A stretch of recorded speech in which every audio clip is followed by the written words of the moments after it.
far worse than anything these Democrats complain about in the videos that they post on Twitter and elsewhere. This is like 1,000 times worse than that, okay? Like every single way they could possibly commit police brutality, they did it in that tunnel, and they did it in January 6th. You know, they lied about everything.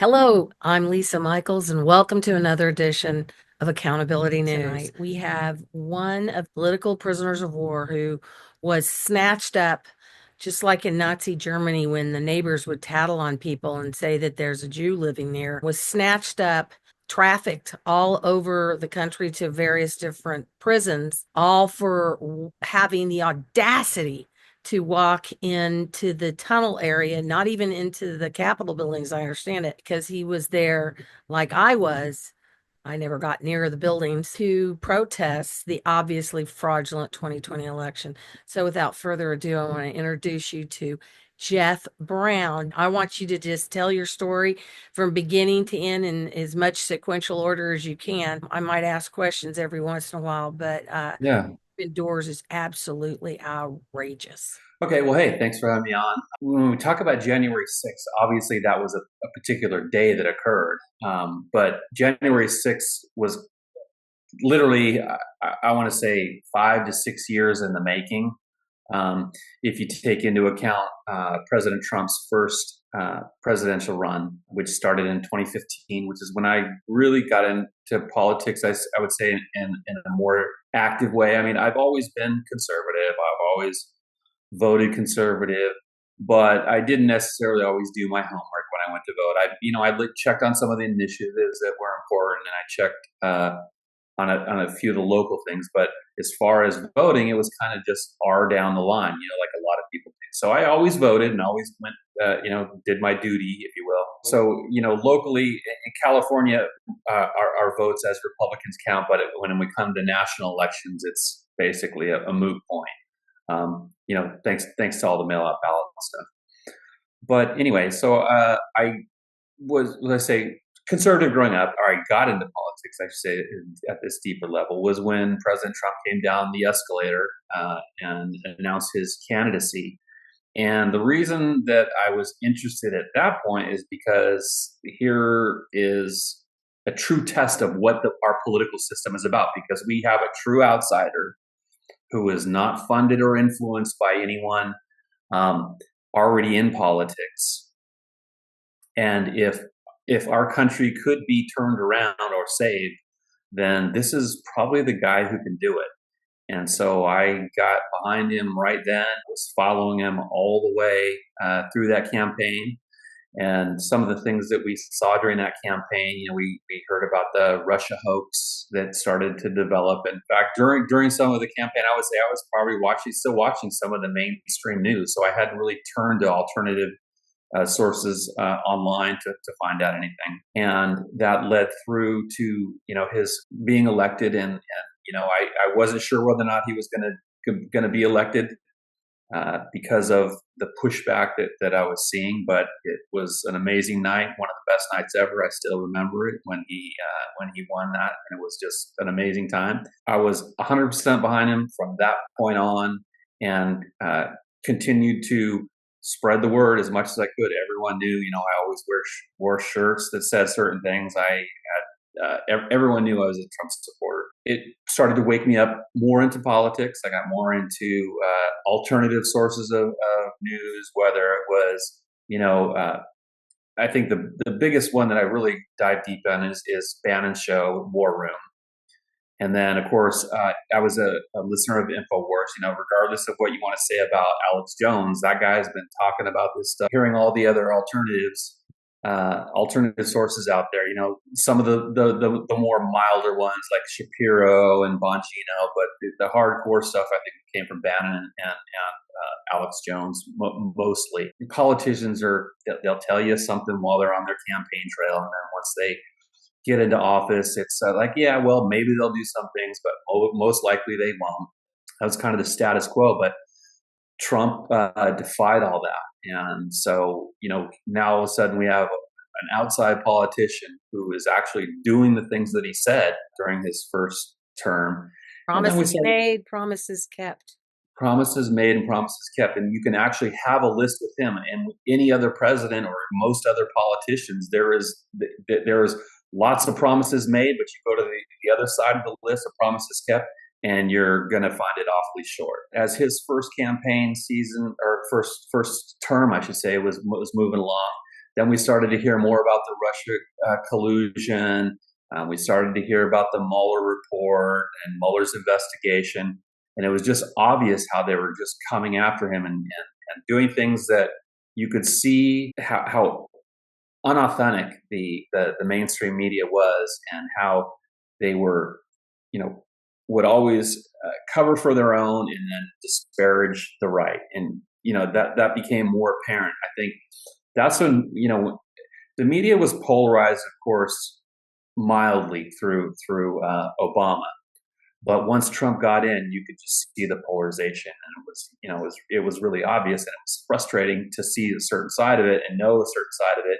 And then you talk to other people who are on the other side, and they're clueless, and that's basically why we're in the situation that we are. As conservatives, what we like to do is enjoy life. We like to, we work, and we want to be with our families. We want to have fun on the weekends. We want to do all kinds of stuff. And on the other end, on the liberal end, they just want to figure out how they can control us and take power, and they're constantly conniving. And because we're not full bore into those kind of things, that has created this disparity between whether or not we're going to be politically persecuted or not. So left, just so you know, that's part of the left's big strategy. In 1919, over 100 years ago, in Dusseldorf, Germany, they found a list, and it was entitled "The Communist Rules for Revolution." Is divide people over controversial matters of no importance, get control of the people, get them away from religion, get them interested in sex, get control of the young, and also get interested in sex, get control of all means of publicity. And this was 1919, so they didn't have TV at the time, and to control the narrative. And it was always about controlling the opinion of the populace. And so they literally brainwashed people into thinking the way they do. And have you seen any of those collages where they have a picture up here of one news team in Portland saying something, and it's an attack on our democracy. It's an attack on our democracy. It's an attack on right, yeah. They all The are Mockingbird the same media. talking points. It's terrible. Yeah. If you look at that list that you're talking about of the methods to communism, it's like a 30 or 40 bullet point list, and if you look at them, they basically fulfilled all of them to the very some extent. last one has not completely been. I spoke at the Capitol in Oregon about this. The very last one has not been completely taken. It's caused the registration of all firearms on some pretext, with the idea of confiscation of them and leaving the population helpless. But another that really people should pay more attention to is, it says, preach true democracy and then take over quickly and as ruthlessly as possible. Do you notice how the left is always trying to tell us to brainwash people into thinking that we live in a democracy, and that democracy is a good thing when we live in a republic? They don't want us to know that. Democracy is mob rule, essentially. They always say that, and of course, what we know is they live on projection. Whatever it is that they say that we're doing is exactly what they're doing, and So once you understand that, it gets a little bit easier to read through the lines and see what they're doing. We go through a first term, we have the Mueller report and all these other scandals that the media has to report on or they have to make up. And then it leads into 2020. And of course, 2020 is defined not only by the election season, but that's when COVID hit. And so it's a very defining point in our country. And things were going great, so they had to figure out how can they topple the giant. And so throw COVID in the mix and then figure out how we can shut the economy down. And Trump handled that. He obviously handled it the way he felt he could. And I think one of his biggest mistakes in his first term was personnel. Those that he brought to Washington with him, and those that he assumed that there were people in Washington who cared about the country as much as he did, because they professed that they did, but deep down they didn't. And so when it came to shutting down the government, I think when they 15 days to slow the curve or flatten the curve or whatever that was a point where I was not in favor of that whatsoever. But he did tell people about hydroxychloroquine. Well, and yeah. Tell people about remedies, and he did authorize them to produce massive quantities of hydroxychloroquine, and I think maybe even ivermectin. And the news media just hid that, and they didn't want to know. Yeah, well, he was being stabbed in the back his entire term. So this was their last chance to try and topple him before the election came. And so when they got him to agree to say, okay, well, we'll give it 15 days to slow the curve or flatten the curve, that's 2 weeks, or we can deal with that.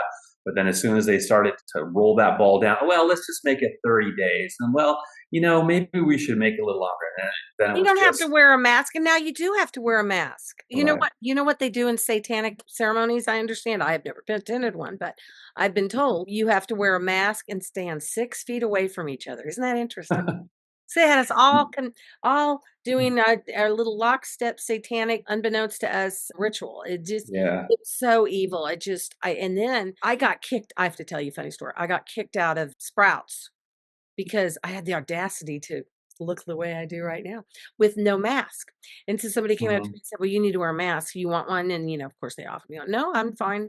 I don't need to. It was a store policy. And I said, well, why is it store policy? So the guy didn't know the answer of that. So he ran back and told his manager about it. And so I thought I better go pay for my food and get out of here. This is kind of probably getting a little bit too sketch. So I go up there, and really nice gal who had always helped me. She said, I was told not to check you out, not to let me pay for my groceries. The manager came up and he said the same thing. You have to wear a mask. It's store policy. And I said, why is it store policy? He said, I'm going to call the police or something like that. And so I thought, okay, he's not going to let me. So I'll put my mask on.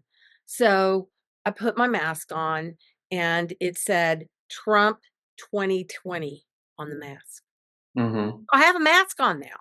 But before I put the mask on, this tall, a nosy little liberal guy comes up to me and calls me, you're a jerk, or you're terrible, you're horrible, or something. I don't know. And I said, well, you're horrible. I haven't done anything to you. What are you butting into my conversation? And I said, and then I had this all on video, and I have it on I have it on TikTok. I showed the camera up to myself, and I said, well, he's not going to allow me to check out unless I put a mask on. So I put my mask on, and there I am with 2020. So now he comes back up, and I said, okay, so I've got my mask on. So you check me out now? He said, no, because you've been rude to customers. I said, I've been rude to customers. They've been rude to me. And he said, if you don't, you either leave or I'll call the police.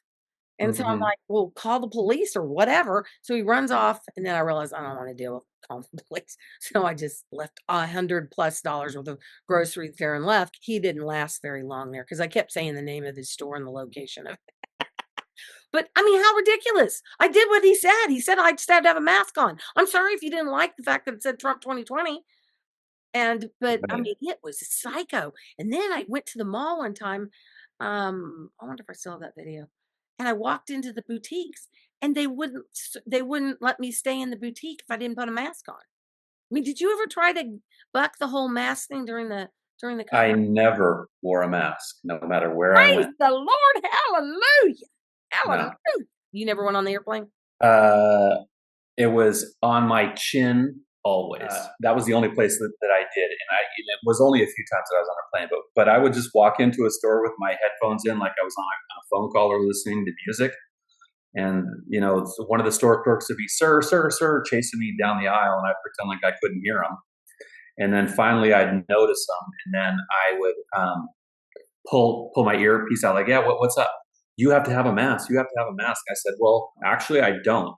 What I had done is I ordered a medical alert bracelet on Amazon, and you could inscribe it. And so I had inscribed on it, I have an American with Disabilities Act mask exemption, which doesn't exist, but I said it did. And all I would do is I would show it to them, and that was it. They were done. They would just let me go. They're just programmed little robots. They have to have they're looking for a certain answer, a certain behavior. And once that little box is ticked, then they just turn around and go do their thing. So that was the case. And then there were other cases where they would actually have another manager come and check me out at a totally different checkout stand. So I wouldn't have to wait in any lines. So, but yeah, I never wore a mask. Believe how many mass hysteria that was? So that pressed through, the whole COVID lockdown and the mask nonsense and the fight back. And of course, as you were talking about the ivermectin and hydroxychloroquine, and we all know why they had to literally crucify him over that, because had those been acknowledged, then they couldn't have the emergency use authorization of the vax, which is of course the money grab that they were looking for and the compliance. The tracking and it's the sterilization, depopulation, inoculation. That's what I call it. It's so awful. It's killing so many people. Have you lost anybody from the vaccine?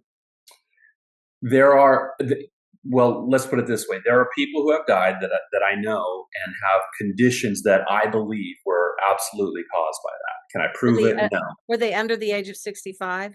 Did the illness come on rather rapidly? Some of them were.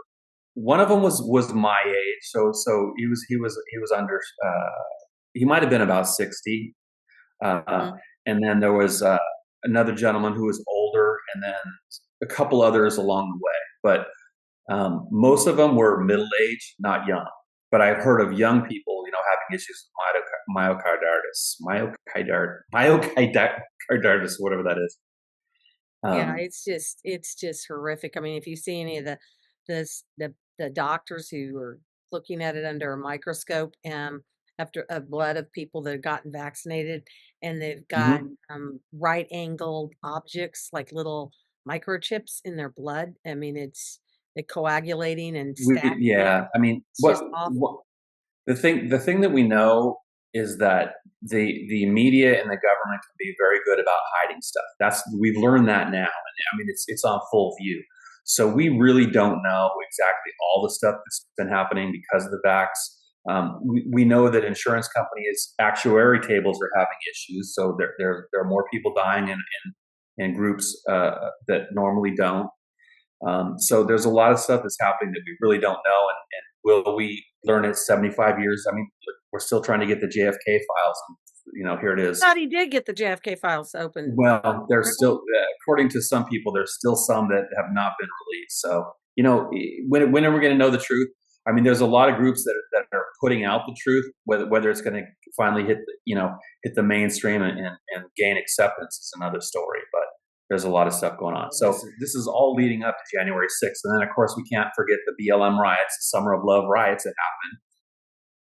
And during all this time, too, conservatives are staying home and mostly being compliant, with what you kind of had to do. I mean, if your job closed down, you couldn't go in and had to zoom in, then what else could you do?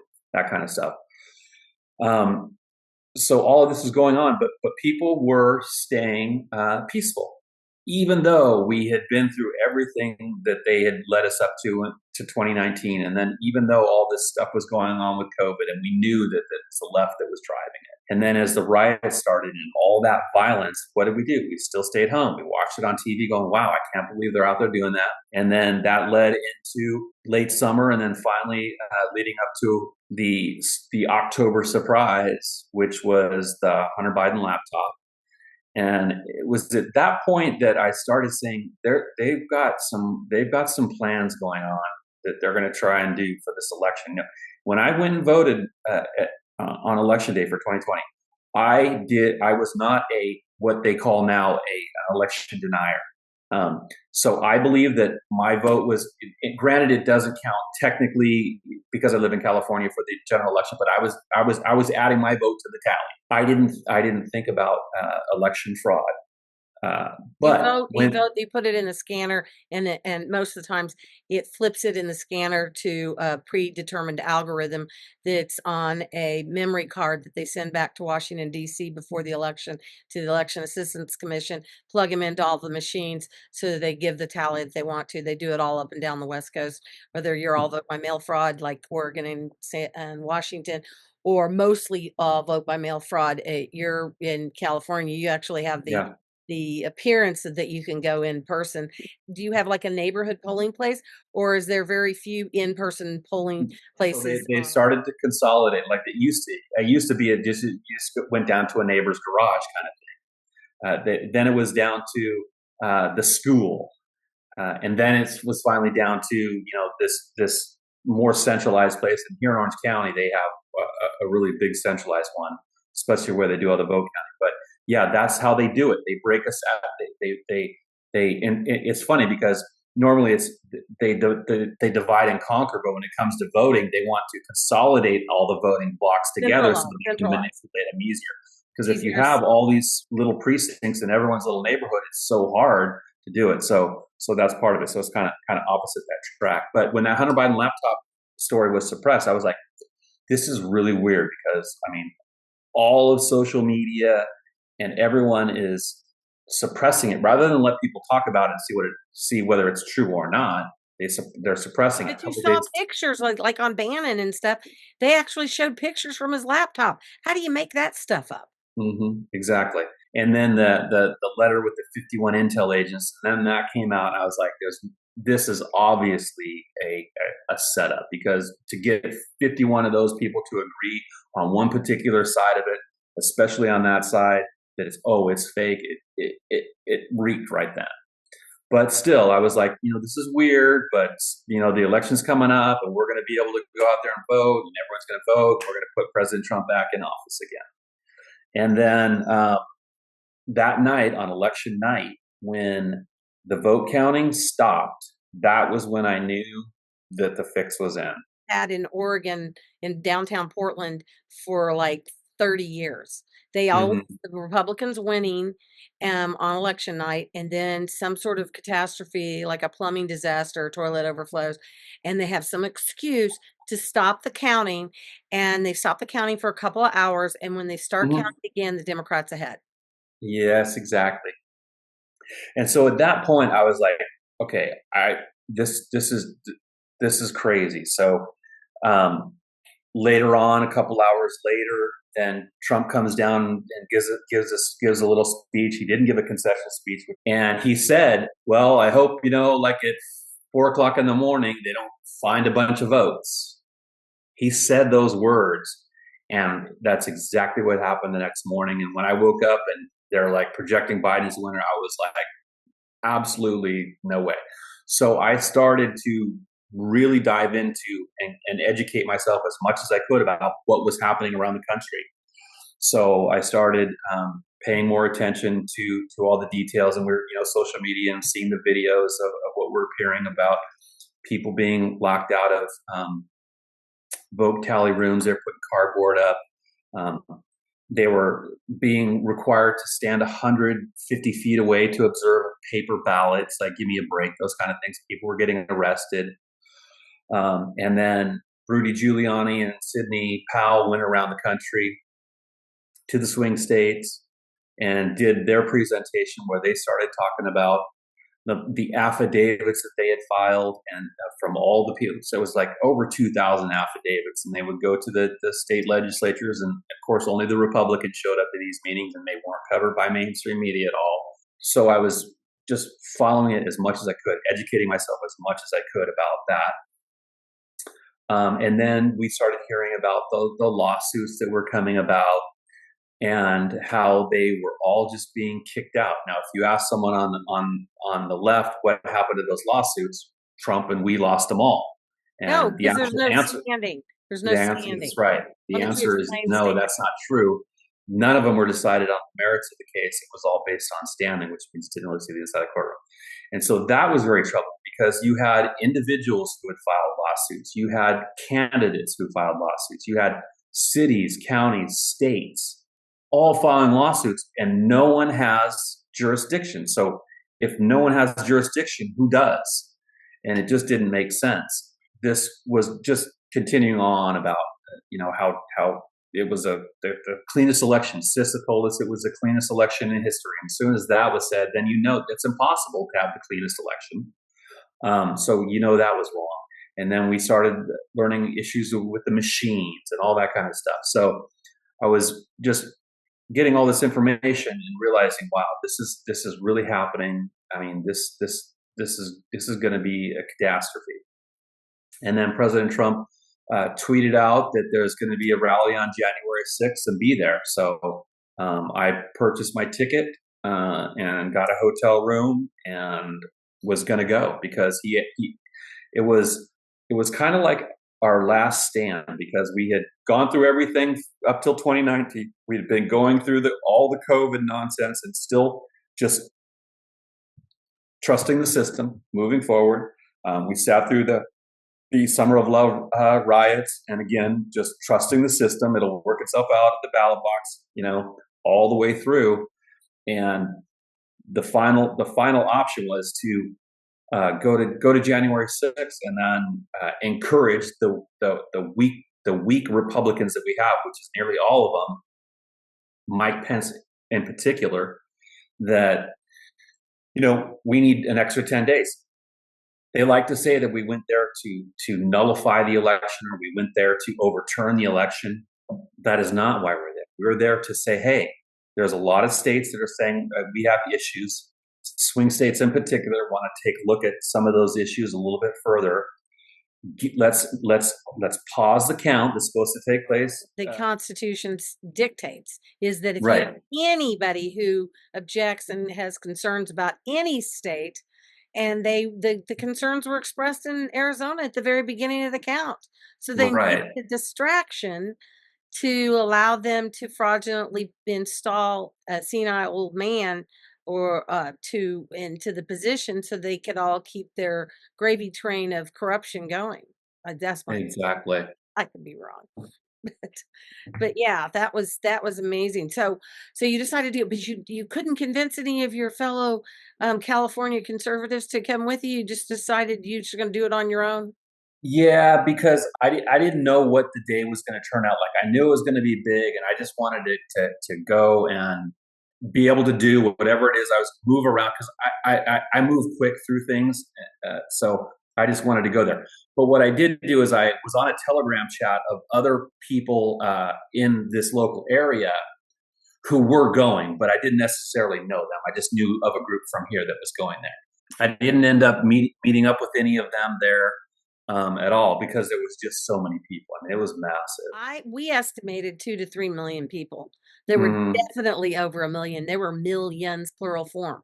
Right. I think at least 2 million. It was the biggest crowd that had ever been there. And that, my friend, I believe, is one of the reasons they arrested you. And what is it, 1,000 people? How many people did they make political prisoners and go and they got people at different levels. I think ultimately there was somewhere around 2,000 something cases. Okay. And of those, a certain percentage, pled out, a certain percentage went to trial, a certain percentage after that, didn't have charges filed or what have you, or then some people went to prison, some people were in jail the whole time, some people were able to have be out on bond. Some people ended up just getting home confinement. So there's a whole gamut of what happens. So gross that anybody who was at least even questioned or arrested at any level, how many would you say was that? Yeah, it's between 2,000 and 3,000. I mean, Merrick Garland told us that it's the largest manhunt in the Department of Justice history. they were going after us. I, They didn't mention a word about going after BLM. oh, That no. $2.2 billion worth of damage throughout the country. No.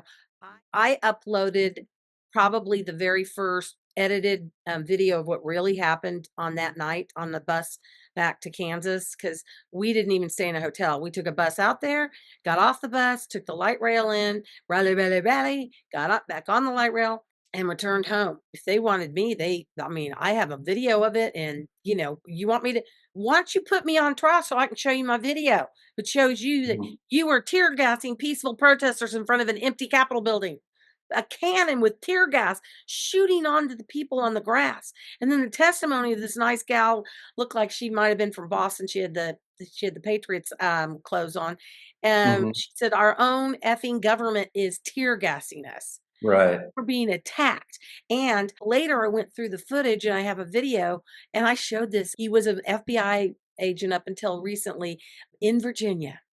And I went to an event and I saw him and I showed him the video. I said, look, and I'd stop the camera and you'd see one of those chest radios that the police have. They were dressed like Trump people, but they're so stupid. They don't know their enemy, us. They were wearing masks as though they thought they'd blend in with a mask. Trump supporters didn't wear masks. Right. And then they also, the commonality I noticed when I was going through my video footage was that they tended to wear camouflaged backpacks or something with camouflage on it, like the camouflage look on it. And one person, I think it was a woman because it was a very small person, but they had the mask on, so you can't really tell, had a plastic yellow bat in the back of her backpack. And then I went up to a guy, and I'm absolutely certain because he parroted a rehearsed, I'm an actress, professional actress. That's me when I was young. He had a rehearsed statement. I stopped. I said, we'd come around the reflection pond after seeing from across the reflection pond a giant cloud of tear gas going over the protesters. And he was sitting on the front and he had a goatee, so he didn't have a full on mask. What happened? They pushed the fence down, rushed up the steps to the back door. A flashbang went off at the door. Hey, how's it going, buddy? But he was kind of suspicious looking. And I said, what's happened? He goes like this. Oh, they pushed down the barricades and they rushed up the stairs. Isn't that what everybody was told? They pushed down. And I have it on the timestamp on my phone, but I don't know that they'd hadn't done that. And besides, he's all the way down at the reflection pond. How does he know they pushed up down the barricades and ran up the stairs? And then it was, anyway, back to the story. I never went beyond the grass, and then I did my declaration. This has been a historic experience. Our own government has attacked us. Our own government has betrayed us. Our own elected officials have betrayed us. We cannot vote these people out of office because they rig all of the elections. They don't care what we think because they own the voting machines. We need to outlaw all computers are able to be hacked. We need to outlaw them all. And I believe, in my opinion, that we should, since they've tear gassed peaceful protesters, they're just up there trying to make their voices known. They've violated their oath of office. They've violated the First Amendment of the Constitution, right to peacefully assemble and redress grievances. And I believe that President Trump is in his right now to call for the Insurrection Act and have all these traitors arrested. And then I met a satanic ritual abuse survivor who told me about the caged children underneath the Capitol and the White House. We were in tears. It was the most horrific story I'd ever heard in my life. And she said that she was used since she was a small child by the Illuminati. She was raised in something called an Illuminati family or something. Anyway, to have relations with politicians in order to blackmail them into siding with them on particular legislation. I mean, that place is so corrupt. You think it's on both sides, Republicans and Democrats? Yes, but mostly that side. Yeah, absolutely. I mean, that's what a rhino is. I mean, a rhino is basically, a Democrat, and so I think they're part of it as well. But one of Trump's campaign slogans for 16 was "Drain the swamp," And so at the end, actually, it was about at the end of his second impeachment trial. So after he was out of office and went through that second impeachment trial, How do you impeach somebody who's not in office anymore? I know exactly. But what that did do is that was the final drain the swamp moment. So what I mean by that is that what he did for us up to that point, because the people that changed sides afterwards and basically stabbed him in the back even further, who you would think would have stabbed him in the back during that second impeachment after he was out, became visible. So what he did was he drained the water so we could see the swamp. So he drained the swamp, and now what he needs to do is flush it. He's got to flush it now.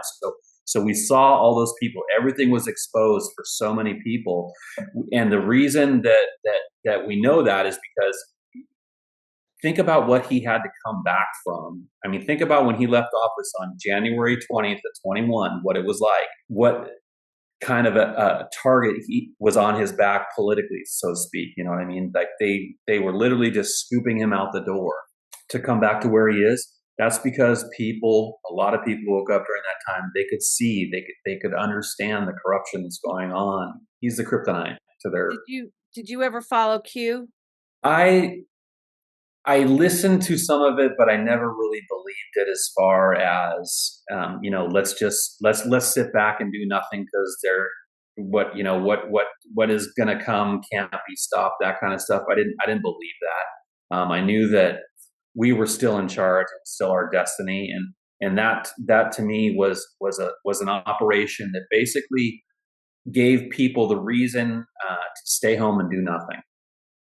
Yeah, well, I have to tell you, I learned about the team, I believe, because it sounds exactly like what I was told by a highly decorated military vet in 2013. I was inconsolable after Obama got reelected 2012, and he pulled me aside and made me promise not to tell. And of course I would have never told, but he went over to visit his son, and his son called hospice, and he was killed. So I don't feel the obligation to keep his secret anymore. He said that he and another veteran who later was also died of a massive heart attack, unusually, and he was raising a big stink, the other veteran, were called back to meet with a bunch of Obama fired retired military. And he told me that they were going to expose how bad Obama was because of the evil things and human trafficking. I mean, awful, awful stuff that Obama was doing. And I thought it was just going to be a few months, and I learned about it probably in January or December or January. I thought it was going to be in early 2013. And then I moved here, and I couldn't, of course, talk to him about it on the phone. And then he died, so I wasn't able to say anything. But when the Q thing came out, 4 years after I learned about this military group that were going to expose all the corruption. And then I heard from Jerome Corsi had the same story. This preacher that I met here in Kansas City that he said this is inside stuff. He said they were going to expose Obama, but cooler heads prevailed, and they decided to recruit Donald Trump to run for president and do it that way. Then I just heard from another podcaster, Sarge. He said he had the similar information. He had it 2 years after I had it. So 2 years before Q started. And if you think about it from a strategic perspective, you've got an entire population.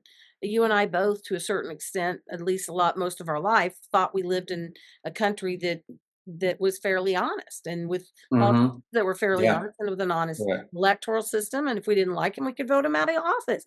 And so we couldn't have known it. We had to be shown it. And in the Q drops, they always say future proves past. And so many of the Q stuff has come true. They have different codes. They said learn our comms is obviously a military group that's behind it. This is not to say that I don't believe that there's a faction inside the government that's trying to correct things. That's basically what Doge is. I believe is the visible arm of that. Oh yeah. They call it the white hat military. That's why. Yeah. No, there is an internal battle for sure. There is an internal battle. But as far as all the Q information, like I say, I was more of I don't know. I'm more of a realist, I guess, to say. So I knew that we still had to partake. The thing that bothered me the most about Q, it was just sit down and you don't have to do a thing. And that's how we lose. But you didn't really study it or read the Q drops when they came down. You just listened to somebody talk about it. Like, Well, no, I probably mean, listen to Bannon. Bannon's an anti-Q'er, right? no, actually, Bannon is no. too. What you He's got an to, anti-Q'er. no. Love What Bannon, you got but to he's remember an is, anti-Q'er. hold on. I was in the DC gulag, and we were all there. There was at any given time there was anywhere between 20 to 40 J6ers in the same pod. So some of those guys were Qers. Oh, they were, but they didn't convict you. No. So I would see what was coming in, but ultimately the message was, yeah, we're giving you the information, but guess what? You don't have to do anything. You just go ahead and grab some popcorn and sit and watch the movie. And that was the overall. Oh, that's true. That is true. That's true. That was one of that's one of the themes. It was an operation to keep conservatives home and not worry about anything and try and explain stuff away to them so that they could feel comfortable sitting home and doing nothing. Was they had to try to wake people up to pay attention. Q told everyone about Jeffrey Epstein years before anything ever made it into the fake news network. And they told us a lot about a lot of things. But here's the problem.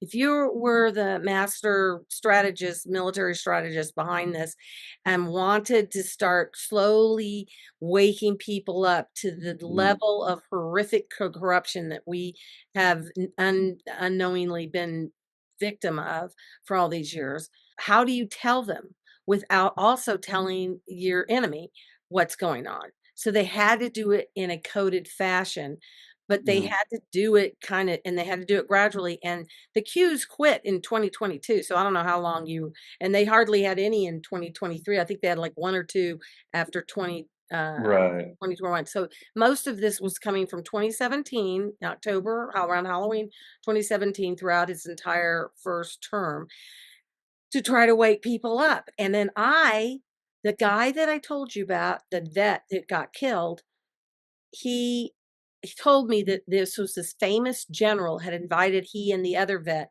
back to this meeting to talk about how they were going to, this before they decided to recruit Donald Trump to run. And they were just going to expose it. I mean, the evil that man had perpetrated and tried to foist on and destroy the country, really, and depopulate us. I mean, it's just horrific. That general, and I never have said his name on any show or anything because he's still alive. I met him backstage. The Holy Spirit allowed me to have an opportunity to meet him. And after the gentleman had died, and I talked to him about the gentleman, he definitely knew the vet that told me the story, and he knew the other vet. He knew both of them. And so to me, I've got confirmation from the guy 4 years before Q came out. And then I've got Jerome Kersey, the preacher, and then this other guy, Sarch, who also learned it. They all have the same story. They were going to do it one way. They decided they had to start informing people, and they needed to recruit Donald Trump. And they were going to rig the election for Hillary. That's why Hillary was so freaked out. And that's what a lot of what Q says is they never thought she'd lose because they had it set up. They knew how they were rigging the elections. She was able to rig the Northeast, and then they stopped it. And they made it so that he did win. And then the next one in 2020, if you think about it, the level of corruption, and this is going on for thousands of years. This is not just been going on for hundreds of years or even for tens of 20s or our lifetime. It's been going on for thousands of years, and it's global in every country. These evil people who do not worship God, who literally worship Satan and do the most horrific things. They had to be taken down. And the Q is followed by people all over the world because it's a slow way to wake people up. And I would never have known about Maria Abramovich. I would never have known about so many of these things if they hadn't had the Q thing out. But now what I've seen is I don't think that he could have accomplished all this. The military plan was, if he gets reelected, great. But if he doesn't get reelected, we can catch them all in the act of rigging the election. If we start seeing indictments and perp walks and trials to the level that Q promised was going to happen, then I'll believe that. But okay, yeah, but if you think about it, if you were the master planner, Jeff, and you knew how incredibly embedded this evil is in every agency, in every industry, major corporations. You didn't know who you could and could not trust, but you know that the majority, and Q always said that most people are good people, Mhm. that the majority are Which I good, believe is true. but we couldn't, and you wanted to start to wake them up so it's not too shocking. Because if you wake somebody up right away and just red pill them, I've done that before, and it's not pleasant for the poor person who's done it. I have, you need Yeah. to temper my enthusiasm. It would be too hard. So I think they had to do that. And also you got to remember, Obama pardoned all these people, a lot of people, for doing all the evil stuff. So we don't believe in future crime. They had to commit crimes that we could get proof of, and we weren't in control before Trump got in to get the proof of it. And also, if he didn't put corrupt people in his administration, first administration, perhaps I think some of these people he's gotten this one are corrupt, then they would have just blown up the White House. Did you ever read this book, The Art of the Deal? Yeah. Yep. Okay. Main thing is you want the guy you're doing the deal with to think he's getting a great deal and to think he's taking advantage of you right up until the deal's done. Hmm. In Sun Tzu's Art of War, you want your enemy to think they're just about to win right before they lose. And they had their guy, Pence, in there ready to replace Trump. They had, I've heard stories of up to like 50 assassination attempts. And they were just ready, just any day now. We're going to get Pence back in and we'll be back into our evil business. It didn't turn out. But, and he also, by having bad people in his administration, I mean, who's going to say if you're a bad person, you're working with all these bad people, but everybody thinks you're a good person, and you get appointed to be a secretary or some high up position in the president's administration. Like Attorney General, for Yeah, example, Jeff Sessions. yeah, or Barr too. At Barr, Um, of course, yeah. Barr, Mhm. and Mhm. and if you, I don't know if Sessions is as bad as Barr is, but anyway, we'll know. We'll all Yeah, find out. well, Sessions backed out at a time that he absolutely should not have. But the whole Russia collusion case blew up because he didn't have someone in there who could protect him. But also, we wouldn't have gotten all this evidence on all these evil people that we thought were good, but they turned out to be bad. So Yeah. it's hard to say. But he has a history. He did this with Fauci. If this terrible genocidal vaccine whole scam thing, I mean, that guy created AIDS to kill gay people. I mean, he's so evil. Yeah, a lot of people don't know the backstory with him and AIDS, but it's pretty horrific. Oh, it's awful. And so what he does, but nobody would have cared if he got arrested and even tried for treason and executed, because nobody knew who he was. So Mhm. what he does first is he makes him a star. He lifts him up and shows you, look at this great guy. Isn't he great? And then when the guy turns out not to be great, everybody knows. And it's a lot harder to fall when everybody knows you and you're famous than when you're not famous. Does that make sense? Mhm. And so, are you familiar? Did you learn anything about, do you know anything about the birth certificate scam? Which That as it relates to we are what? all chatteled, that our parents who were they filled out a form when we were born and it said informant, didn't say mom or dad, said informant. Yeah, I've heard some stuff about that. Okay. You're worth millions of dollars right from the get-go, from your bond. Your birth certificate is actually a bond traded on some back markets or something. Anyway, they make money every time you pay fees and licenses, and they trade your basically your energy. So we're all slaves of the system, and it has to get exposed. And they came out with have you heard of Nasara or Jasara? Uh, yes. I What don't is know your the exact knowledge of details. Nasara? Do you want me to explain it? Just that it's a different form of government. Supposedly, when you know how the farmers were they had Farm Aid and all that back in the 80s, and they were Mhm. trying to take everybody's farm and stuff like that. The farmers did a very important lawsuit, and they found that this was all corrupt. That you're not, that they're dealing in fraud when they use your house or your property and stuff like that as collateral. And then this whole scam where we're all collateralized. And the Act of 1871, they made the city of Washington into a corporation, which is why they were able to keep you and do the most horrible things for you in a foreign land called the District of Columbia. That's not part of the United States. That's why they were able to do it. Anyway, they came up with this act called the National Economic Security and Reformation Act, and they forced during the hanging chats part, they forced Clinton to sign off on it, apparently at gunpoint, but they got it approved by the only qualified people in Congress, which are people that are not lawyers. So they didn't have to get very many people to sign off on it. Anyway, it would get rid of the IRS, get rid of the Federal Reserve, restore our sovereignty, and it would be a great thing.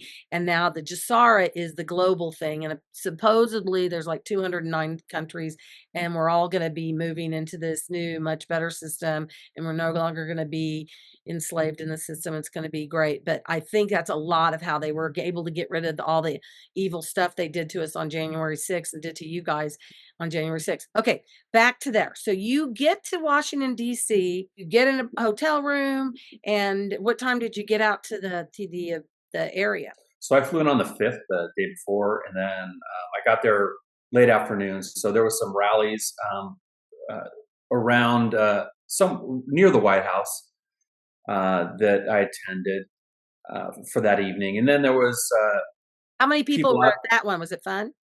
Yeah, it was a square size. I mean, there was probably about maybe 3,000 or 4,000 at this particular place. It was a very small. It was Black Lives Matter Square, so it's not that big. It holds a certain amount of people. That's where Roger Stone was there, Alex Jones was there, Ian Schroyer was there. Met some people there that night, and probably about 10 o'clock, I think I was back in my hotel. There was a couple places where there was like some police on one side of barricades separating another group on the other side of the street on another set of barricades. But it was nothing major. It was just like a little bit of yelling back and forth. But there was nothing other than that. I did not see the infamous Ray Epps part, but I was around that area, but I didn't see him then. Was he one of the detainees when you were arrested and held as a political prisoner for? No, Ray Epps didn't get arrested at all. He got charged, but they didn't. I mean, they allowed him to turn himself in whenever he got the charge, but he didn't get charged for almost 2.5 years, and then they finally gave him a misdemeanor charge, and he got probation. That's it. So he was never got time. That tells you right there. That tells you a lot. So you didn't meet people for dinner or anything like that. You just no. In fact, everything was closed because Mario Bowser intentionally told all the businesses that they had to close down because we were coming to town, so she wanted to inconvenience us as much as she could. So I came with a backpack, and in it I had a change of clothes and 2 boxes of protein bars because I figured it's going to probably be tough to find food, and that was it. Wake up, it was still dark. So it was January, so it was it's dark in the morning, and I went out I was out by like maybe 6:30, maybe 7. Because it was still dark. So, and I went towards the ellipse, but the ellipse was already full, and then the line was wrapped all the way around the Washington Monument. So I got my point in line, and by the time it did finally fully fill up the ellipse, I wasn't able to get in. So there was the area right behind the ellipse that bleeds up into the Washington Monument. It's nice because it's actually a slight little hill. So you had a view forward as you look towards the White House. Yeah, I was on the street. The ellipse part was up there, and then there was the street. I think it's Constitution Avenue, and then there was the Washington Monument. And so I was on the street part right here, and then they had those bodies over here that were absolutely impossible to get to. That's why I was late getting down to thank God, the Holy Spirit, that I was late getting down to the Capitol because I knew there would be no porta potties down there. Right. And so I waited till everybody kind of got out of that nice little ellipse area where they had the place where you can wash your hands and have really nice porta potties.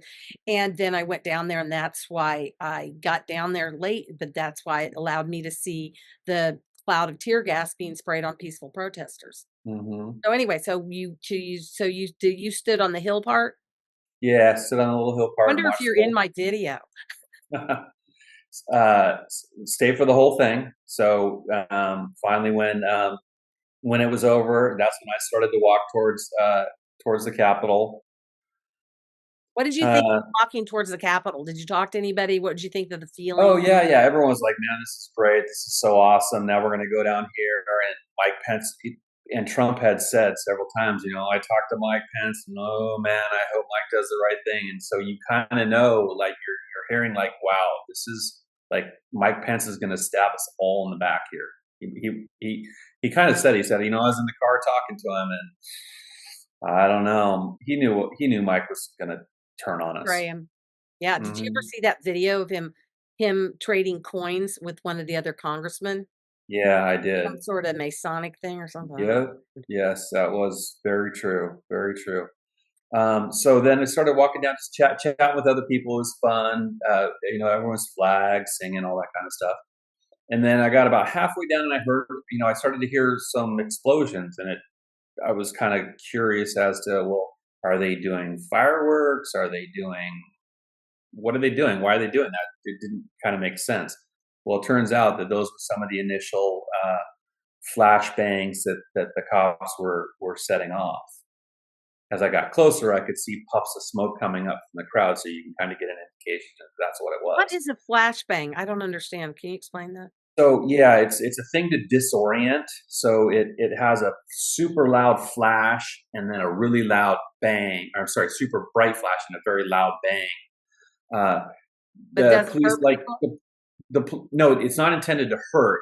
It's intended to stun you, to kind of disorient you. Yeah, so that like police, when they're raiding a house, they'll throw it in and they'll set that off. So if anybody's in there, it kind of disorients them, and then they rush in there. So they're doing that. Then they have those exploding rubber grenades, which is a grenade that has covered with rubber balls. So when it explodes, it blows those rubber balls out, rubber pellets at you. So they were shooting those. The people on the grass in front of the Capitol building, or where were these things thrown? What part? Yeah, on the grass, and the like right. Where I saw the tear gas. Yeah, because we know that the fencing got pulled down really early on. So almost everyone that went up to on the Capitol grounds had no idea that it was grounds that were restricted. And then as I got closer, there wwere people with megaphones, and they looked like traffic directors. They had on the bright vests and the hats, and they looked official, right? Because as far as we knew, we were coming down to the Capitol.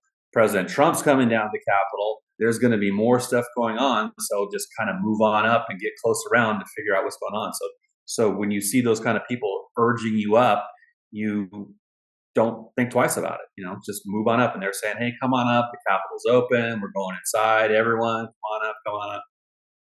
I continued to move closer, and each time I could see the agitation that was starting. I kind of liken it to if you ever seen an overhead shot of like a school of fish, and then a shark swims in there, where it scatters it scatters around. Every time they would do one of those shots, it would scatter people. And part of the result of that scatter, shots like that flashbang, or the flashbang and the grenades, and then they were shooting those. They have those super soakers too. The big spray guns. Oh, I didn't know that. Yeah, like those pool toys that have to play with. It's got a big tank, so they have those with the spray in it too. So they were using those. And this is all on the grass in front of the Capitol building. Yeah, yeah. And so that continued, and so when that disbursement would happen of people, inevitably some of the crowd pushed against the bike rack, which is where the police were. Well, then they started to do more. So it was basically us being there, getting attacked, and trying to avoid it. And as a result, the response that happened was because of we were being attacked, and there was nothing we could do. Yeah, because there was so many people. Which again, they're trying to hide how many people there were. Right. So, yeah, and since I've seen body cam footage that shows how from the police that they were coming on scene literally within minutes and firing stuff into the crowd. So it was intentional agitation. All we did was reactionarily respond. there's hours and hours and hours. I mean, we know that there's like, I heard 14,000. Some people say 40,000, but nonetheless, there's a lot of video that's out there that still hasn't been viewed. I think that's one of the reasons they did the dragnet and tried to get you and all these other thousands of people after the fact, is because they wanted to isolate the video so that they couldn't be exposed for the crooks that they are. My video that Yeah. I did that night is like the biggest celebration you could ever even imagine. That most joyous experience turned into absolute horror when I saw that they were spraying tear gas on peaceful protesters standing on the grass in front of an empty Capitol building steps. Nobody on the Capitol building. And they were spraying tear gas. And then my friend at post our reunion party, where everybody talked about their experience, and they were one of the earlier ones to get up there. They said they had cameras like things taped to the poles as you walk down Constitution Avenue and up towards the actual Capitol building. They thought it was really strange. Did you see anything like that? No, I didn't notice anything. So when did you veer off onto so you get down Constitution Avenue, then where did you go around the reflection pond like I did? Yeah, I walked around the reflection pond to the left and then up to the Capitol grounds. Yeah. I get closer, see and hear the people moving forward and the people calling us forward, and wondering like, well, man, why are these guys shooting grenades and tear gas into the crowd? It just seemed odd. And as I get closer, you can see the line, and you can see people there talking to the cops saying, "Hey man, why are you guys attacking us?" And they had no response. They were, kind of like stone faced. And there's a lot of the video, believe it or not, that shows this is actually the body worn camera stuff. Yeah, the police videos. So a lot of the stuff, and I saw a lot of it during my discovery, and I've seen some of it since. That literally shows from their point of view, where we were and at what time that they attacked. The media tries to make it out that people were climbing up on the buildings and it was just going chaos, and that's when the police did their thing.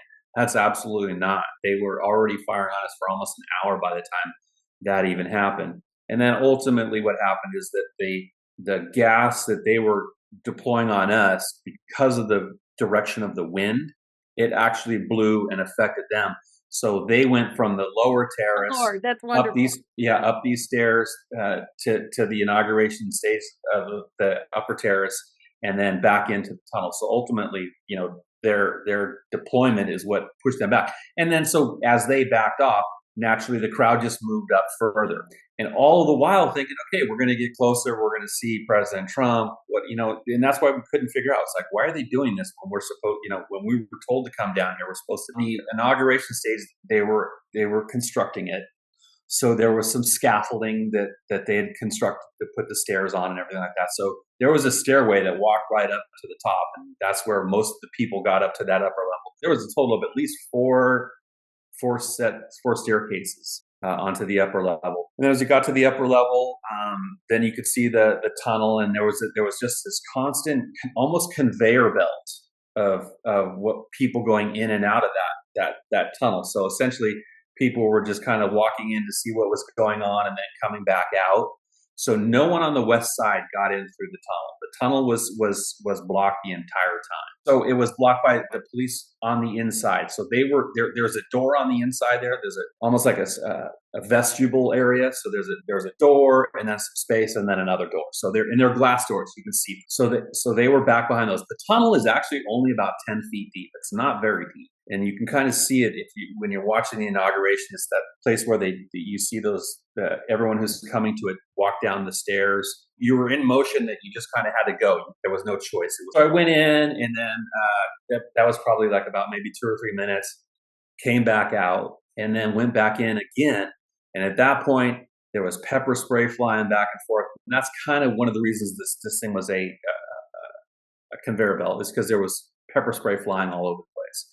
And it didn't necessarily, it was a little annoying to me, but growing up, I've always used spicy food. So I've had that burn in my eyes and stuff. Although once it got in my lungs, it was a little different.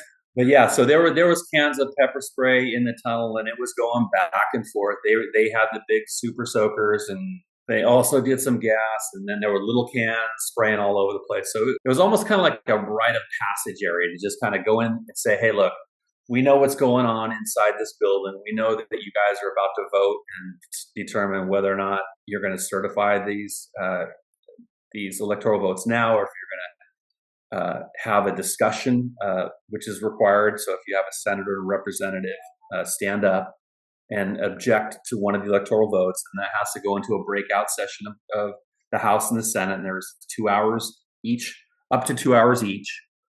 And since there were 6 states, that means 6 times 4 hours. There was 24 hours worth of election discussion of fraud that would have to take place. So when I told you I arrived on January 5th, I had actually booked my ticket till the 8th. And the reason that I did was because I didn't know how long this process was going to take. So Mike Pence is going to say, "Hey, let's put a 10-day investigation on this. And now these are the states that have objections." So there was going to be hours worth of discussion about election fraud. So I didn't know how soon something might happen. So I thought, well, I don't want to fly in on the 6th and then go immediately out, and wish I'd stayed another day or so to find out where the process is going, because that's what we were there for. We were there to have the process continue before we did this finalization of the vote. So we know that's essentially what we were outside there waiting to find out. In the meantime, there was this battle going on. So we're not going to let you beat us out of here when it's our country that we're here trying to save. So it was very courageous and very brave of you to do it. And unfortunately, you paid a horrific price for it, and want to get to that. But just before we move on, when you went in the second time, it sounded like there was more pepper spray and right. the super soakers and stuff. What percentage of the people you think in that flow of humanity do you think were the bad people? I think, I guess it wouldn't take many, more than one, maybe. Yeah. I don't necessarily know particularly in there, but what I do know is that they were on the grounds, and they were all part of the movement to get us up onto the Capitol grounds. And they were the ones, when the glass started to break on the west side, on the upper terrace, there was dudes up there that were banging on it with these clubs, and we were stopping them from doing that. So you could kind of tell who were the bad actors at that point. But in the tunnel there was such chaos. It's hard to say. Okay, so you leave the tunnel after going through it twice. Then what happens? Yep, I was down on the terrace itself, so I backed down the stairs. And right around that time is when Roseanne Boylan happened. Now, such chaos that was happening. I was like literally probably at one point 10, maybe 20 feet away, and you didn't even know that Roseanne Boylan was there, getting beat to death, because it was just such chaos was happening. So I was there for that, but I actually don't remember witnessing that part of it, but I was there. I do remember when a lot of people that you were there and you were that close. Did somebody tell you, or did you see the aftermath? Or no, I didn't know till later. I didn't even know till later. Yeah, somebody told you where it happened and when. And right. Oh wow, So basically, Roseanne was there, and she was in that. She was right at the mouth of the tunnel. I don't know how far she got in or anything like that, but somehow people started to fall backwards, and she lost her footing and fell down, and was covered for a little bit by some people. But then people got off her, and one of the other Capitol Police, her name is, I want to say, Lila Morris. You can see her. There's video where she's literally beating her body and beating her head while she was down. And then there's video that was captured. How come we never hear about her? We only hear about Capitol policemen, and no Capitol policeman died. And that one guy who did die, he did not die from anything that happened on January 6th. Terrace Tunnel, 4:21 p.m. Roseanne Boylan is struck in the face with a pepper ball that is fired by Capitol Police. As people choke and gasp, protester and police officer alike, the demonstrators are pushed out of the tunnel into a pile on the steps. You can see the clouds of gas flowing over the trapped protesters as 31 pepperball rounds collide with the roof and walls, drenching everyone in the tunnel in deadly chemical irritants. After the protesters were pushed out of the tunnel, Roseanne is seen laying unconscious on the ground, bleeding from the mouth and nose. Then DC Metro Police Officer Lila Morris picks up a stick and beats Roseanne to death with it. Fellow January 6 political prisoner Philip Anderson did this interview in April of 2023, was arrested in August of 2023. Only that, she was celebrated at the White House dozens of times. She was celebrated at a football game. They even put a medal around her neck. And to this day, they have never investigated her. They never questioned her about any of this. They declared that what she did was justifiably reasonable. I'm like, how's it reasonable to beat an unconscious dying woman over the head with a baton over and over and over? There's nothing reasonable about that, except for the fact that she was a Trump supporter. When you're a Trump supporter, then they can murder you. We were running away because we couldn't breathe. And at one point, we weren't even able to move our legs anymore. It was just, we just fall down because it wasn't tear gas. It's like some CO2 gas, the type of thing that will take all the air in your lungs and rip it out to where you're suffocating. And if you don't get away quick enough, your body goes numb, you lose all the oxygen, and you die. So they murder Trump supporters. They lie about their cause of death. And, you know, to this day, it's seen as justifiable. People anymore. I don't want to live with Democrats anymore. They make political prisoners out of us. They murder us. They ban us all off social media, get us fired from our jobs, dox us, come after our families. Basic right and wrong. It's like, no, don't destroy a woman. Oh, she's a Republican, a Trump supporter. Destroy her. That's some satanic stuff right there. Like, I can't even imagine hating someone that much, but that's how much they hate you. Commit police brutality. They did it in that tunnel, and they did it in January 6th. The media didn't tell you about even one example. It didn't tell you about any of that. These are the stories that I think have not come out so much because the videotape necessarily hasn't been released. But if you do a deep search, you can find some of the stuff, but no one's really brought it forward. But a lot of people have seen what happened to Ashley Babbitt. You know, that video has kind of been out there. But what's happened to Roseanne, very few people have actually seen that video. And a lot of it comes from cop-worn cameras. So there's literally a video where they show the Capitol Police are pulling her by her feet, and as she does, her top rolls up, and so they're pulling her half naked back inside the tunnel where she's there, and they're trying to perform CPR, and they can't get the EMTs to show up, and it's pretty bad. The evil cops that beat her to death are actually trying to save her life after they beat her to death. Yeah. Some of them were trying to perform CPR, and she was pretty sure she was gone. I don't know what kind. So all the videos classified. And then McCarthy supposedly unclassified some of it, gave access to a couple reporters. And I think Tucker's really the only one that did anything with it. But when you have that much video to go through, where do you start? Well, I'd start with somebody who got beaten to death. That'd be where I'd start. That's just crazy. Right. Exactly. Then we had Johnson, you know, who's also unclassified more of it. But it's still not easily accessible to anyone. Like if I wanted to go, like I have a video and I know the exact camera, I know the exact cop that was wearing it, I know the exact time, and I have all that data, but I can't search for that video because they don't have it accessible to everyone yet. So it's truly not accessible to everyone. I think as soon as that happens, which hopefully it'll happen pretty soon here, you know, with Cash and Bondi, that they'll have it. And then we're going to have the world's eyes in there that's going to really be able to pull it out and dissect more. So who else died besides Roseanne Boyland? Was there a man who had a heart attack, I thought, from a percussion? Yeah, and you know, I knew their names. I couldn't tell you offhand, but there's a total of 4. And yeah, two. There were 2 heart attacks, cardiac events, and then there was Ashley and Roseanne. Have you ever seen any of these videos about Ashley? I guess I'm being an actress here. I really spot people who can't act on their way out of a paper bag. There's some really strange things about the way the whole thing looked and how a gun just points out. And then, I mean, it was just really strange. Have you seen, there's one guy who purports, he points out different people and makes it look like the possibly people put fake blood on there and then were resting her head, doing all these weird things. No, but I do think that they encouraged her and those people that were in there. The guy that broke the glass, there were cops standing right there, and they did absolutely nothing. So I think that yes, they wanted more. They wanted more to happen at the Capitol. I think ultimately we have two things. We have the pipe bombs, and then we have what happened on the Capitol grounds. And I think that the pipe bombs were actually plan A, because see, what we had to do is we had to evacuate Congress because we didn't want to have the discussions about the electoral vote count, right?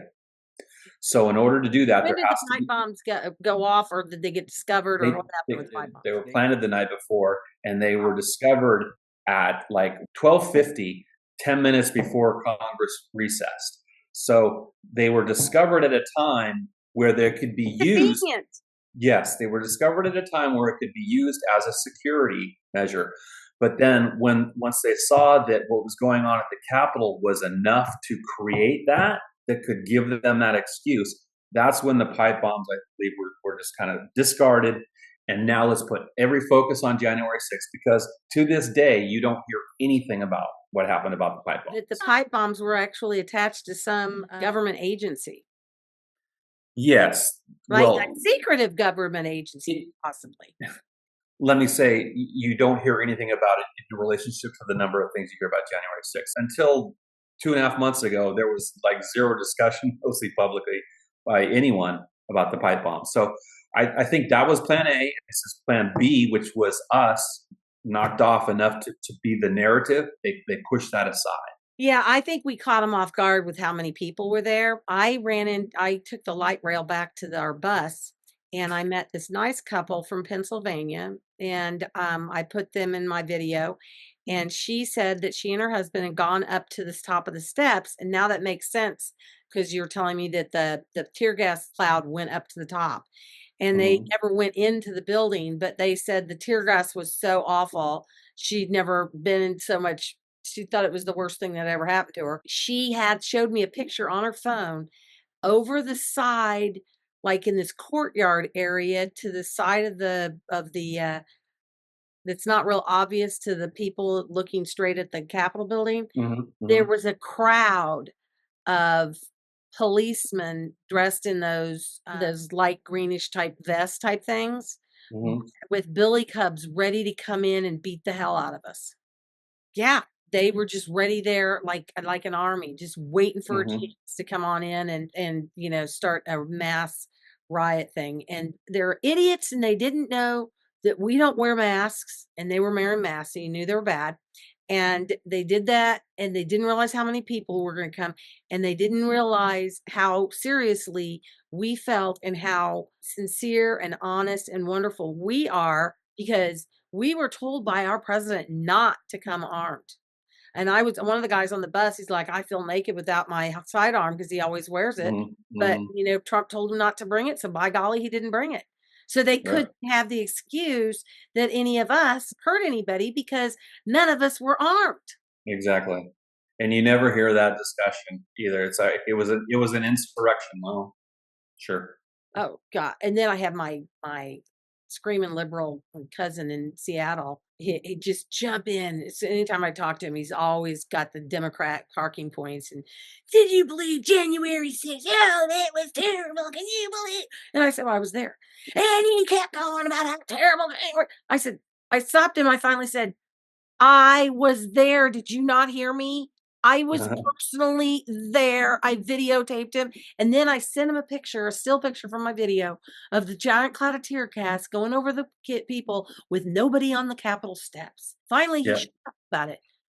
But that's their trigger point. That's what they have to have something to criticize us for. That's what they do. That's what they use. We're still at January 6th. I know this is going We're on. almost there. I know.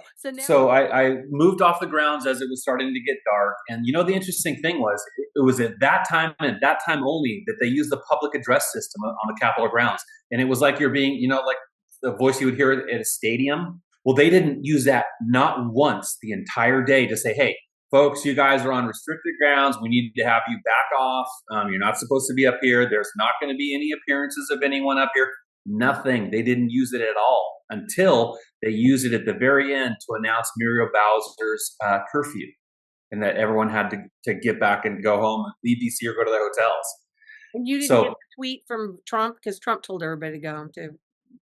Later on, but Not at the time, because what they were doing is they were jamming the cell phone signals, and it was really tough to get a call in or text message. In fact, I was calling and saying, "Hey, what did you hear? Did you hear Trump said anything?" Just because I wasn't sure, because it had kind of circulated a little. So it was a lot of misinformation and stuff that couldn't be communicated because of the shutdown of that.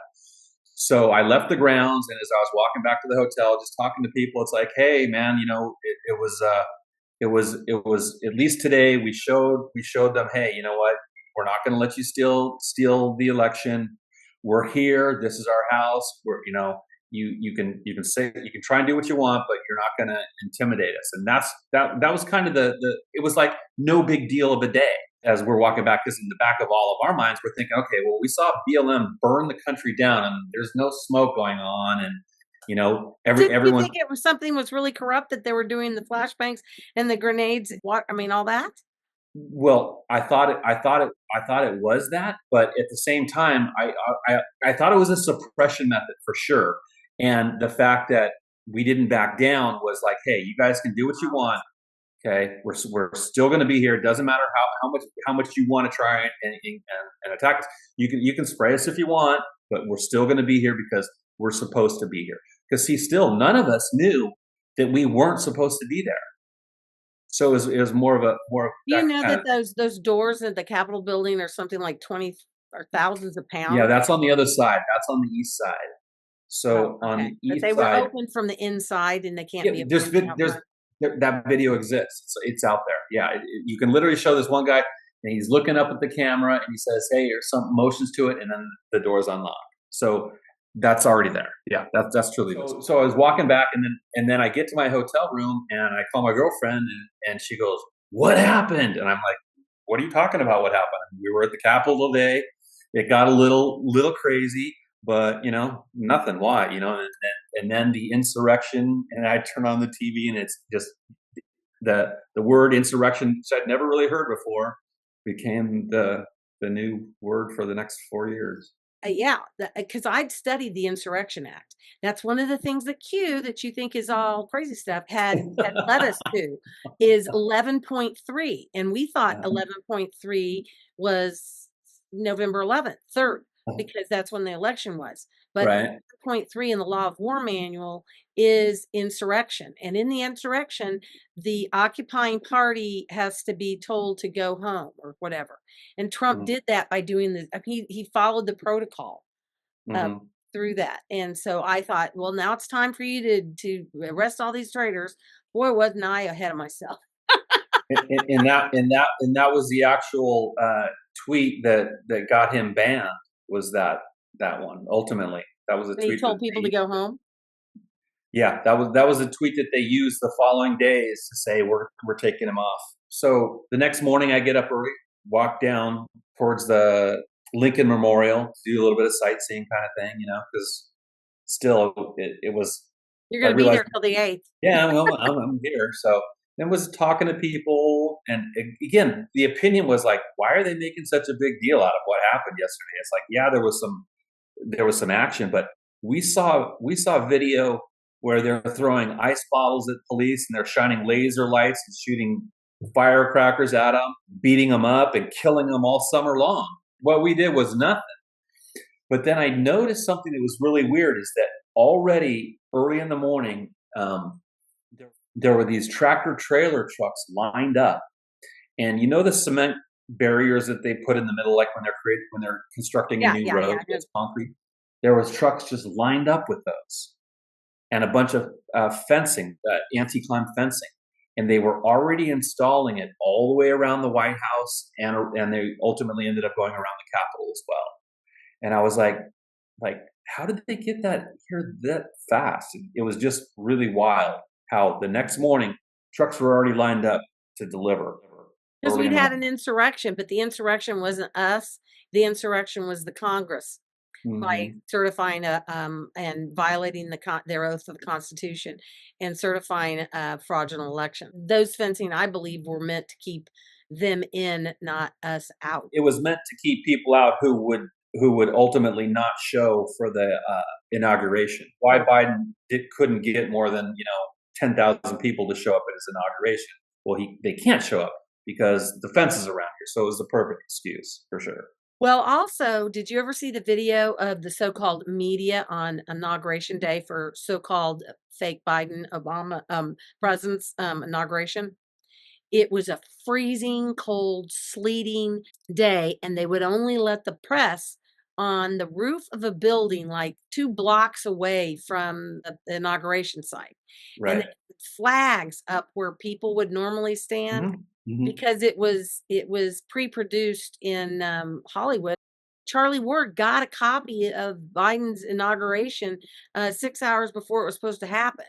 And if you look at it, he's got some woman behind him with the mask on, one word, and the next word in his sentence, she's gone. There's like no continuity. It's completely fraud. I told that to General Flynn when I met General Flynn. I told him about the story I told you about. 4 years before Q, I knew about this military group that was going to take down Obama when he was working for Obama.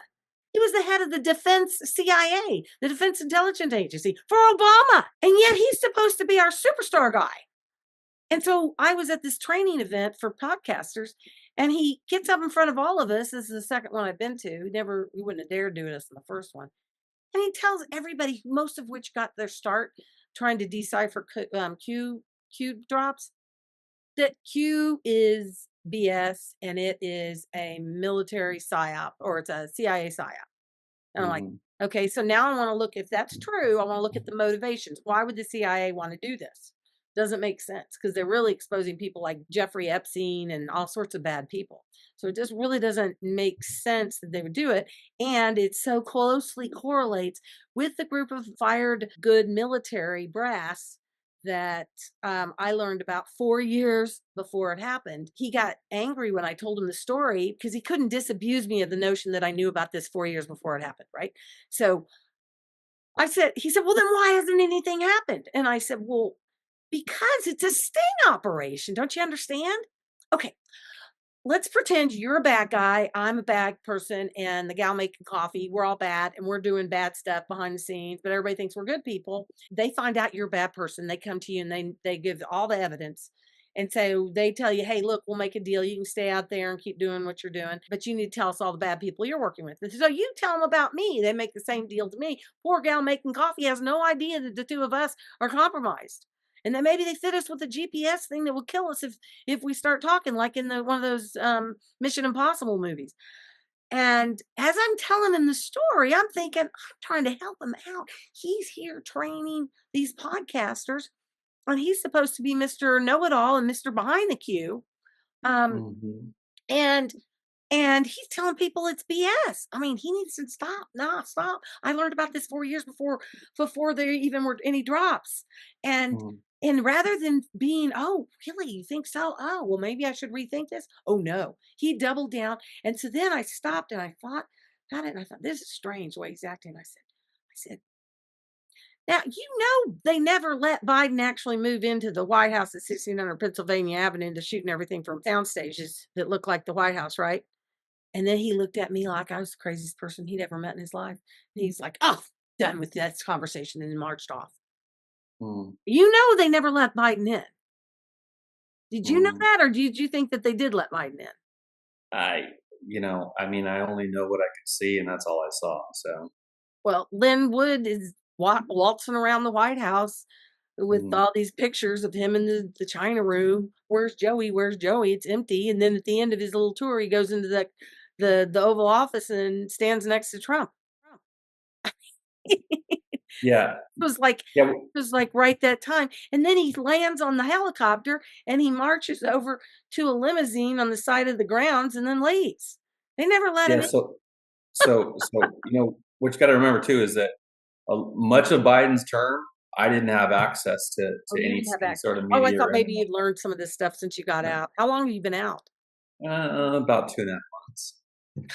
Well, how long has President Trump been president? Yeah, 70 days or something like that. Anyway. Okay, so they started putting up all the fencing. Started putting up all the fencing, and I thought it was very odd. And again, I continued to walk around D.C. and do some sightseeing and talk to people. And again, it was no big deal. So then that would have been the 7th. And then so I did just, normal sightseeing stuff. everything being closed, really. It was just kind of like walking around just visually. And then the next day was the 8th. I flew home, no issues, went to the airport, got on a plane, came home. And then that would have been like a Thursday, right? Wednesday, Thursday. Yeah. And so came back home, everything was fine. But I started to get a little, notice the real attention that the media was putting on this thing now, making it a focal point. So I kind of knew it was going to grow into something bigger than I had originally thought. In my job that I had at the time, I would go and visit clients at their house. Went back to work the following week, and I met with a particular client who I could tell was a conservative because they were watching Tucker Carlson. When you go to someone's house, you can kind of tell what their lean is. And I had made a mention that I had been to the Capitol. And that was about it. I didn't get into real detail. But then I had made an appointment to follow up with that client in about a week's time. Everything was great with that client. I had great rapport. We had a plan of what we were going to do. And I was going to come back and we were going to finalize contracts and all that kind of stuff. But then a few days later, I got a call from that client, and she just gave me a really rough runaround of why the project's done. We're not going to do it anymore. Just don't bother coming. Forget it. Lose my number. And you get those calls, in sales, but it just seemed a little bit kind of weird. And then about maybe a week and a half later, I get a call from a Washington, D.C. number on my work phone. So I have two phones. I have a personal phone, which I took with me, and a work phone, which I left here. And the only way that it would have the work phone numbers from that client. Yes. And at this time too, they were having the digital billboards in Los Angeles. If you know someone who was at the Capitol on January 6th, turn them in. Just like Nazi Germany. Yeah, so I don't know for sure, but that's the only way that they would have gotten that. They would have called my personal phone first, because we know Verizon and AT&T turned over all the data anyway. But no, they called my work phone, which I did not take, and that was the only person that I spoke to about it. Because after I spoke to them about it, I go, yeah, don't share that, because it's starting. Things are starting to get a little bit hot. And I'm not going to share that anymore. So I know I didn't share it with anybody else. Have you thought about maybe talking to her? Nah. Honestly, I don't even remember where she lives. It was some side over on the east side of west side of LA. That's all I really remember. But no, she's conservative. Yeah, she's a conservative. Yes, exactly, right. But she might have believed the BS that you were actually bad. Right, exactly. I mean, if you start seeing billboards popping up, I blame her, but I don't. You know what I mean? It is what it is, essentially.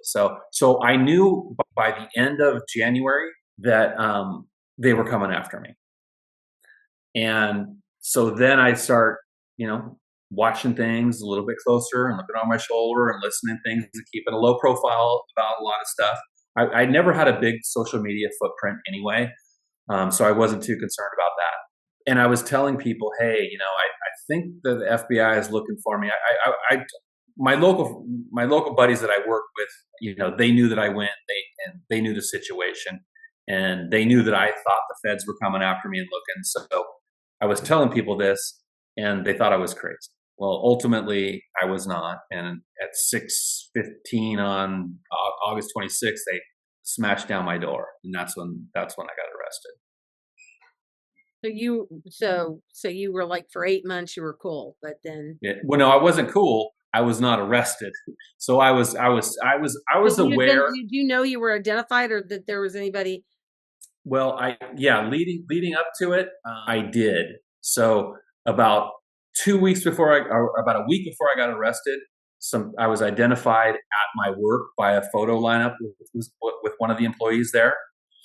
And then the FBI came and left their vehicle outside my boss's office for a period of 6 days. I think they wanted to see if they could force me to run, knowing that I knew that they were looking for me. I think that's kind of what they wanted to do, but I didn't. I just went ahead and did my routine.